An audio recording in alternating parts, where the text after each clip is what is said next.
Okay, cool. So yeah, there was an article that came out by Polygon, right? They interviewed Phil Spencer. This shit piqued my interest, bro. Listen. So I'm gonna start right here, bro. So Phil Spencer has tried all the new PC gaming handhelds. Well, we've seen it. The Asus ROG Ally, that's my goat.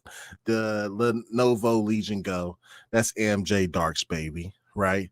And the Steam Deck, that's my boy K. Asante. He liked the Steam Deck, but Phil Spencer's impressed, and he can't shake one question: how would he make them more Xbox? So Phil went on to say, this was at GDC, everyone, over the weekend. He said, I want my Legion Go to feel like an Xbox. I brought the Legion Go with me to GDC, and I'm on the airplane, and I have this list of everything that makes it not feel like an Xbox. Forget about the brand, more like, are all my games there? Do all my games show up with the save files that I want? I'll tell you one game that doesn't right now that's driving me crazy, and it's Fallout 76. It doesn't have cross save. I don't know why he said that last part. Like, he's the boss of them. He could tell them to do that. But he's alluding to kind of like what we've been saying, man. Like on this show, I know Kay Asante has been talking about it and Everborn.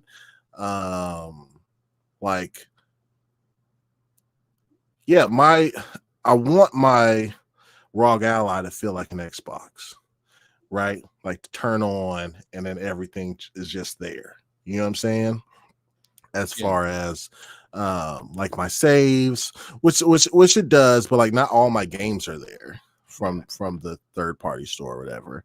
And that feels like something that he could work on. But let me read this and then I'll get y'all's thoughts. He said, I want to be able to boot into the Xbox app in a full screen, but in compact mode, and all my social experiences there. Like I want to feel like the dash of my Xbox when I turn on my television, except I want it on those devices. He also said he's considering different hardware form factors and things that they could go do as it plans to the future of Xbox hardware. He said, what should we build that will find new players? That will allow people to play at times when they couldn't go play in the past. Nova. Yes, sir. What's this man saying, bro? I think he's starting off, man, with saying that he wants to have, because he sees all these handhelds, man, and he's impressed. And I'm also impressed, you know what I mean, by these handhelds. They look nice, they run nice, and it's seeming like these things are going to be the future, man. So he wants to get that Xbox experience on his mobile device. But there is one concern I have with this, and I didn't really notice it until you just read it here. He said that I want the Xbox experience on those devices. Right. Which makes me feel a little bit shaky in a sense of the Xbox having its own handheld, because you would still want to have, you know what I mean, your own device, right? Like, it's just making me think that, like, all right, well, if they're thinking about, well, if he specifically, because this is not like a full Xbox thing, this is just his personal thoughts. So, like, if he wants to, excuse me, put the software on all the other devices, I don't know. But it is exciting, though, to have the Xbox experience on the go, because you'd be able to do, utilize the play anywhere, functionality, which would be awesome.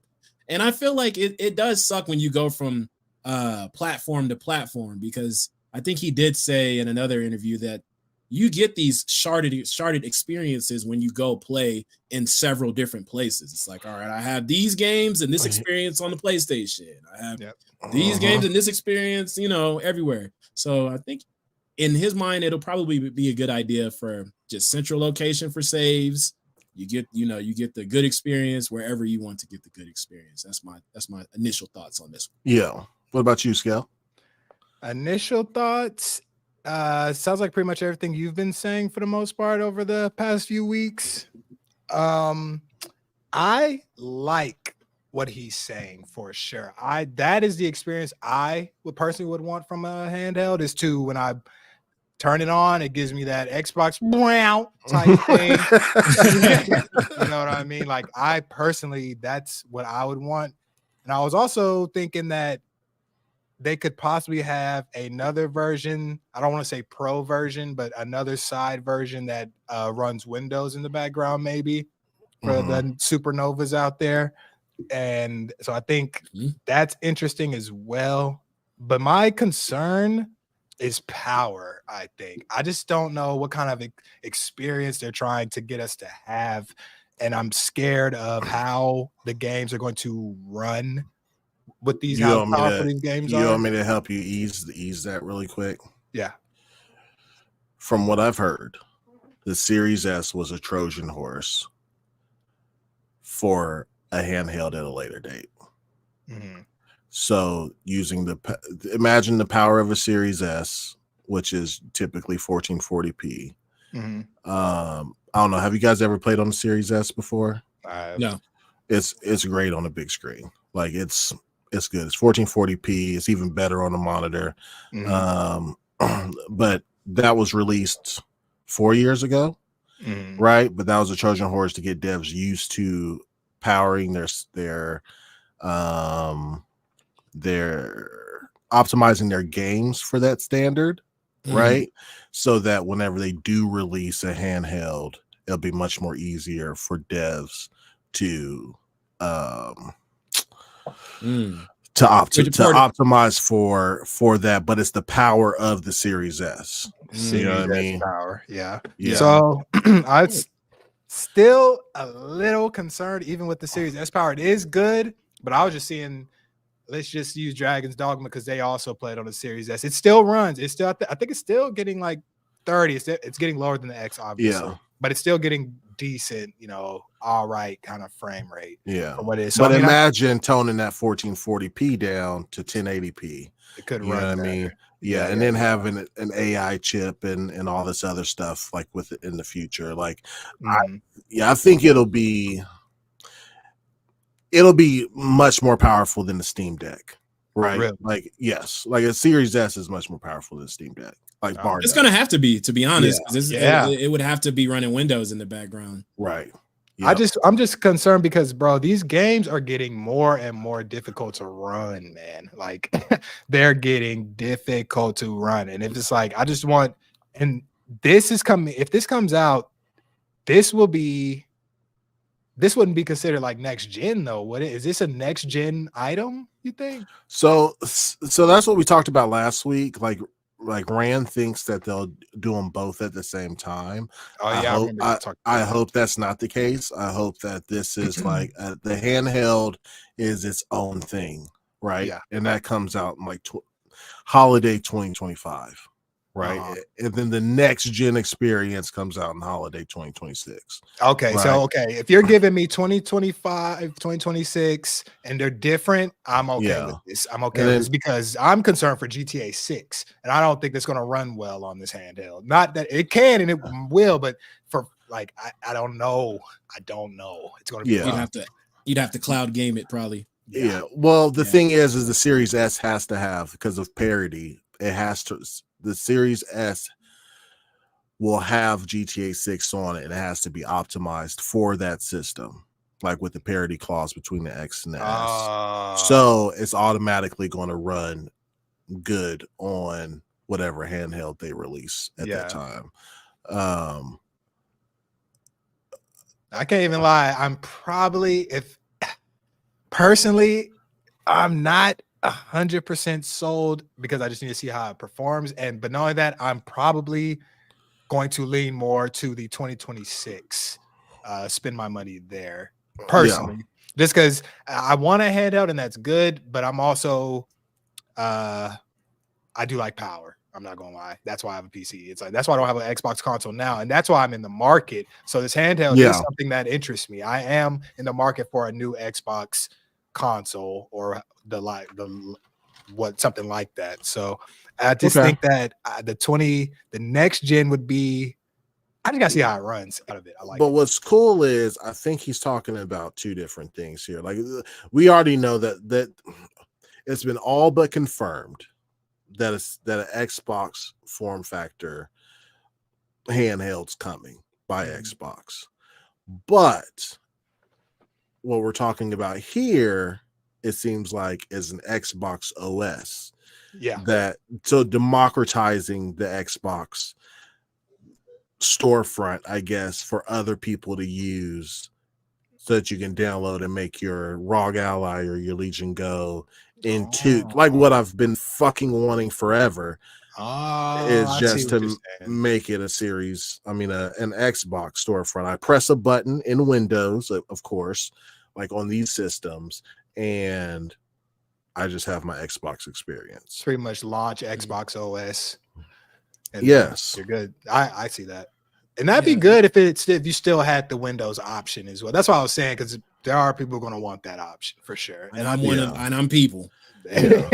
I don't think that the Xbox handheld will have that. I think they'll try to limit as much of the Windows back shit as possible so that you can have the most optimal experience.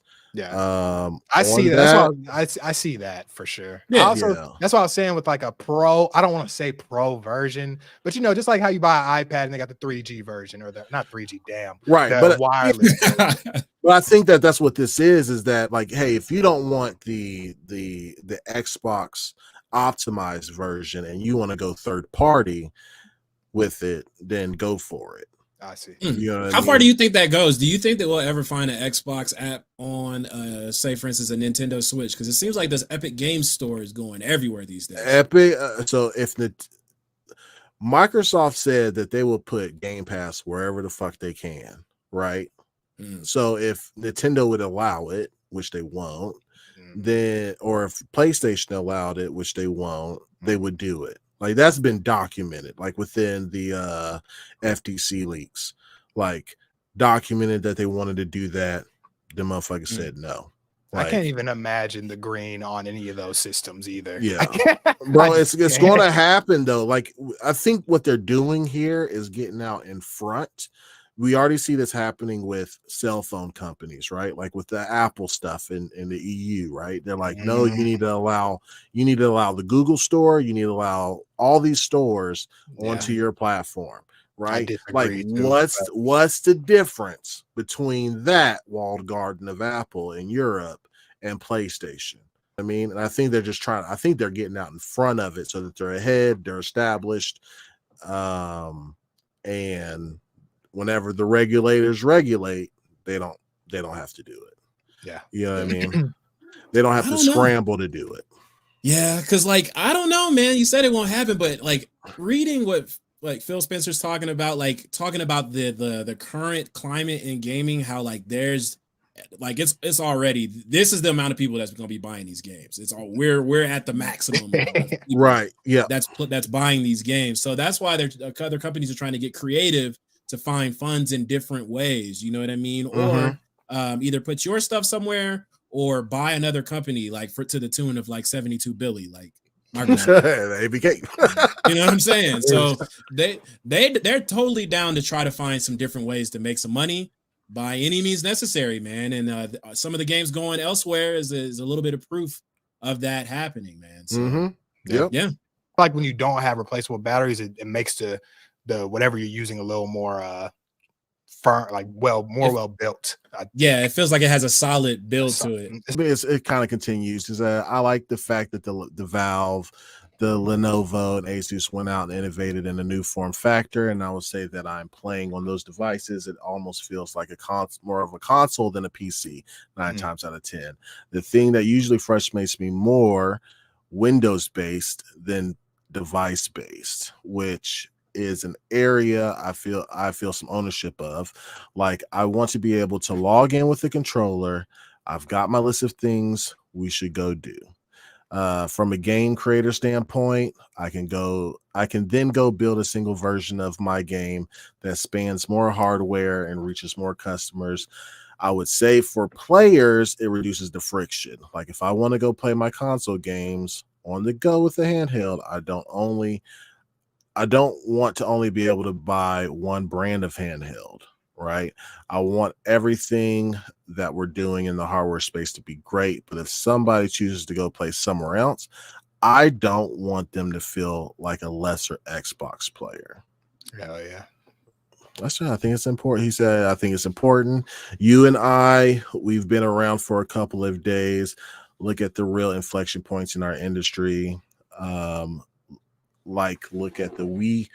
It was hardware innovative that was linked with great software innovation. That's just Nintendo, baby. That's why I like them. Innovators. Yep. Mm-hmm. They're going to come with some cool new stuff. Always. Yep. Always. So yeah, man, what are your thoughts on what he said there? And then we can go ahead and wrap this thing on up. I like that he's pretty much saying he wants everything on the go and he wants it to be equal playing field for the most part. Equal playing field, but more players or more teams you can play on. I'm all for that. That's really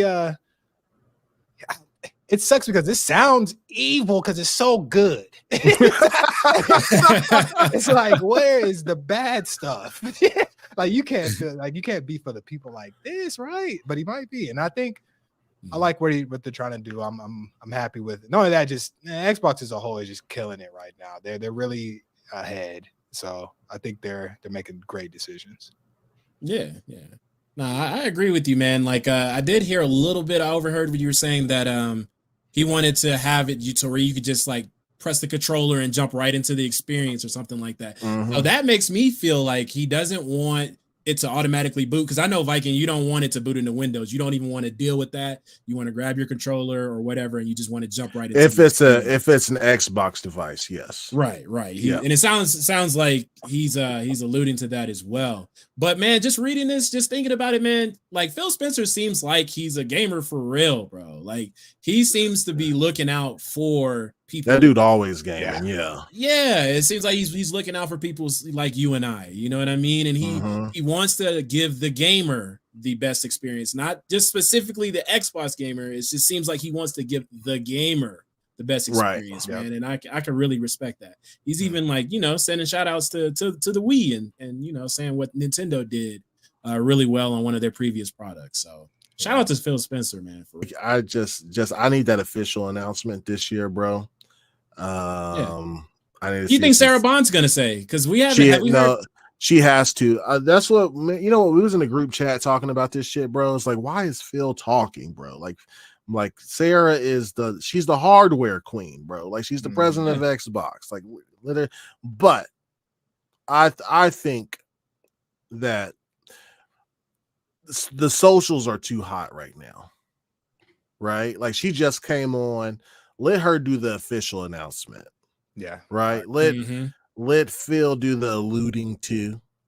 Let her come out. Let my sister come out and bring joy to everybody. You feel me? Like as her warming them up pretty much. Right. Just like with the podcast that they did. You know what I'm saying? Like I was like, I swear to God, if Sarah come out here, if they put her in front of this shit with the 4 games going over, crazy. I was like, I'm going to be pissed. Yeah. You know what I'm saying? Like, you just don't throw that sister under the bus. You just got it. I'm excited, man. Yeah. Future Xbox for real. It's looking good. Mm-hmm. I don't know about my pockets, but it's looking good. Yeah, I'm double dipping. I'm ready. Like hopefully by the time, you know what I'm saying, if chat helps us out, we blow up a little bit, you know what I'm saying, we might get review copies, you feel me? Review, you know what I mean? You know? Yeah.